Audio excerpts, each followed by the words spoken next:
What is your view of Vladimir Putin? Well, I think he's very smart, very tough, and I think he says what he means. In 2007, he said, "Don't do this," at the Munich Security Conference famously. He said, "All right, you went violating what I know to be true, by the way, which was not an inch eastward for NATO, promised by James Baker III and by Hans-Dietrich Genscher to Gorbachev in 1990. I know that's for sure the case. The United States expanded NATO to Poland, Hungary, Czech Republic in the Clinton period, and then to 7 more countries in 2004, Latvia, Lithuania, Estonia, Slovakia, Slovenia, Romania, and Bulgaria. And then in 2007, Putin said, stop. All right, stop. No more, not to Ukraine. So what does George W. do in 2008 in Bucharest? Of course, what does he do? He says, guarantee Ukraine and Georgia. And, this is Palmerston's playbook from 1853. So we're going to surround Russia in the Black Sea again. Exactly that. Okay, but I don't want to interrupt, but just to interrupt though, I just asked you what your view of Putin is, and so far you've just said he's smart and tough. I told you. He warned us very clearly. Any negatives, Professor? I believe that the big mistake of both sides is we should talk this out. And now, let me say a word about talking it out. In 2008, when Bucharest happened, European leaders called me, because I'm friends with them. They said, what is your crazy president doing?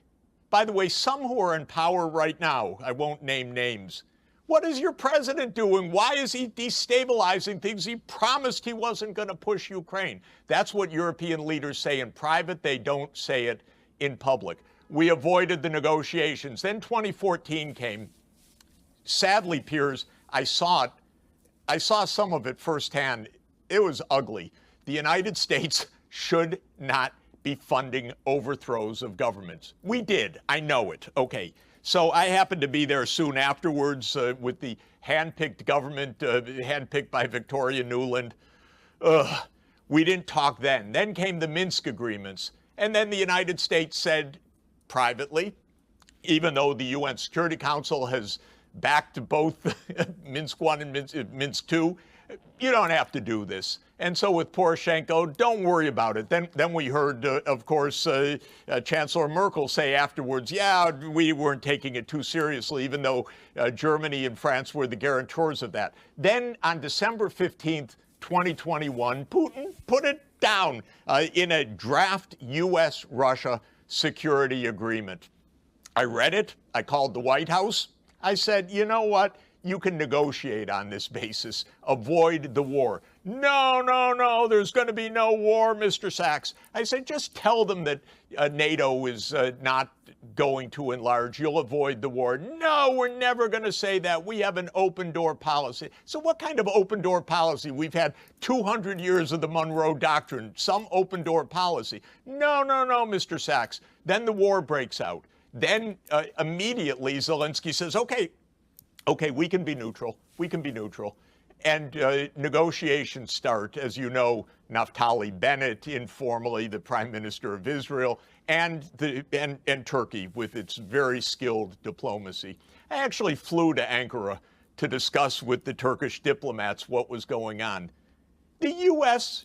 stopped the agreement. Why? Because they thought we'll win. We can bleed Russia. Our sanctions, cutting them out of the banking system, we're going to bring them to their knees. It's a bunch of terrible miscalculations is what it is. Okay. It's a game. Listen, a terrible game.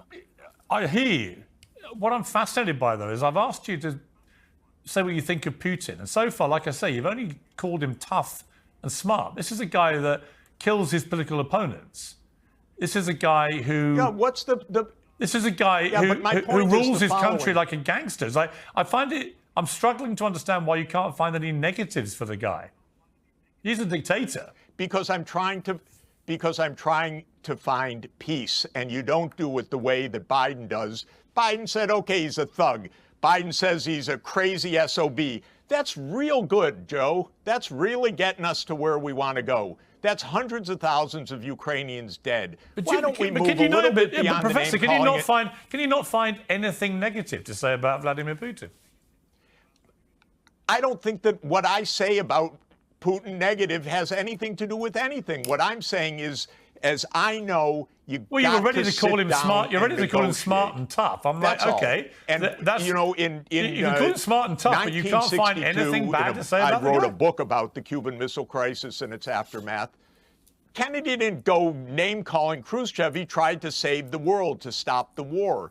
Afterwards, he didn't insult Khrushchev. What he did was sat down with him and negotiated the partial nuclear test ban treaty. We're not in a game. We're not in name-calling. We're not in a cage brawl. We're trying to actually not have the world spiral into nuclear war.